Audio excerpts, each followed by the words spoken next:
When our heart is broken and our mouth cannot explain the pain, God still understands our pain.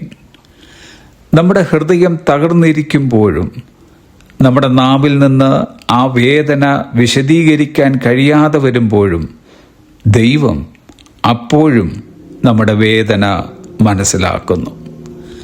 അന്നേരങ്ങളിൽ നമ്മുടെ ഹൃദയത്തോടൊപ്പം നമ്മുടെ കണ്ണുകളും സംസാരിക്കുന്നു. കണ്ണുകൾ സംസാരിക്കുന്ന വഴിയാണ് കരച്ചിൽ. നാവിന് സംസാരിക്കാൻ കഴിയാതെ ഇരുളടഞ്ഞ സാഹചര്യങ്ങളിലൂടെ കടന്നുപോയ ചിലരെങ്കിലും ഈ സന്ദേശം കേൾക്കുന്നുണ്ടാകാം. മറ്റാരും കാണാതെ ആ സമയങ്ങളിൽ കണ്ണുനീരിനാൽ കണ്ണുകൾ സംസാരിച്ചിരുന്നു. കണ്ണുനീർ ഒരു ഭാഷയാണ്, ദൈവം മാത്രം മനസ്സിലാക്കുന്ന ഭാഷ.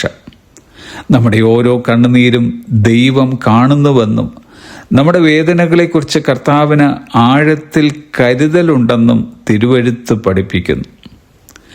തിരുവെഴുത്തിലെ സുവിശേഷത്തിൻ്റെ സന്തോഷ വാർത്ത എന്നത് തകർച്ച കഥയുടെ അവസാനമല്ല. കർത്താവ് ആളുകളെ അവരുടെ ദുഃഖത്തിൽ കണ്ടുമുട്ടുകയും ആശ്വാസവും രോഗശാന്തിയും പ്രത്യാശയും നൽകി നല്ല ഒരു അവസാനം നൽകുകയും ചെയ്തിട്ടുണ്ട്.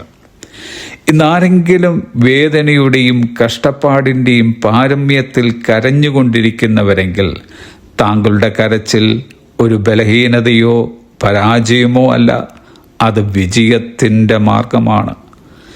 നാം കരഞ്ഞത് എന്തിനാണെന്നും എത്ര നാളായി കരഞ്ഞുകൊണ്ടിരിക്കുന്നുവെന്നും നമ്മുടെ വേദനയുടെ ആഴം എത്രയെന്നും നന്നായി അറിയുന്ന കർത്താവാണ് നമുക്കുള്ളത്.